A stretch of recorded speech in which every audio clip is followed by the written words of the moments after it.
J'aimerais faire juste un petit parallèle avec le contrôle des sociétés, avec ce qui se passe aux États-Unis, les tueries, puis tout ça. Puis, juste un petit parallèle parce que des puissances qui veulent contrôler un pays, une foule, 40 millions de personnes, sont prêtes à faire beaucoup de choses.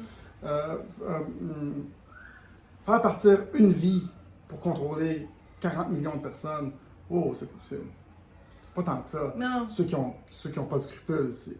Puis, ce qui se passe avec les fusillades aux États-Unis, puis tout ça, le deuxième amendement aux États-Unis, c'est le droit de port d'armes, qui est là, en passant, pour protéger les peuples contre une tyrannie. Ouais. Ça a été écrit dans la Constitution. Puis, même si je suis pas pour les fusils, puis je suis pas pour ça, mais je suis pour quand même que les gens aient ça comme droit.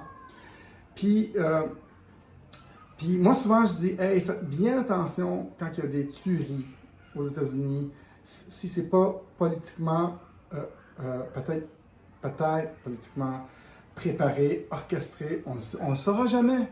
Mais il faut juste checker au moment où ça tombe, des fois le timing est vraiment très bon. Hein. Chose certaine, c'est toujours récupéré pour dire, ben écoutez, on devrait revoir le deuxième amendement. Exact. Puis tu vois, quand je vais dire ça à mes frères, ou je vais dire ça à des gens, c'est cool. C'est correct.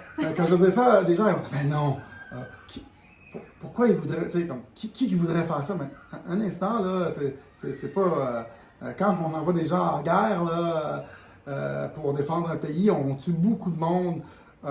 Tuer 25 personnes dans un mail, quelque part aux États-Unis, pour protéger une nation, ou contrôler une nation, c'est pas impensable. Ça pourrait pas être, c'est pas quelque chose qui est impensable. Ben non, mais écoute, il y avait déjà, tu sais, on parle souvent c'était dans les plans de tirer sur un avion de ligne plein d'Américains et de blâmer ça sur Cuba. Northwoods. Ouais, Operation Northwoods. Ouais. Tu sais, je veux dire, Exact, ça a été déclassifié par la CIA. Ah ouais. Tu sais, je veux dire, il y en a des plans comme ça. Ouais, puis ils voulaient aller en guerre contre Cuba. Puis ça a été déclassifié souvent 50 ans, 75 ans plus tard. Ouais.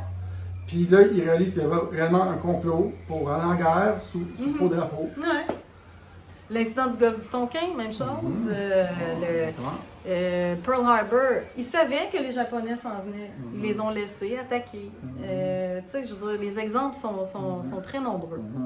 Presque, là, on vient à la conclusion que presque toutes les guerres ont été faites sous comme faux drapeau ou quelque chose qui ne marchait pas. Puis c'est tout déclassifié. Mais non. Ben, les guerres, c'est toujours basé sur du mensonge. Hein? Tu sais, je veux dire, dans les 20 dernières années, là, depuis le 11 septembre, c'est on va sauver des gens, on va aller étendre la démocratie dans le monde. On s'entend que c'est de la bullshit là, qui croit à ça. Tu sais, c'est toujours pour le contrôle des ressources, le contrôle du territoire.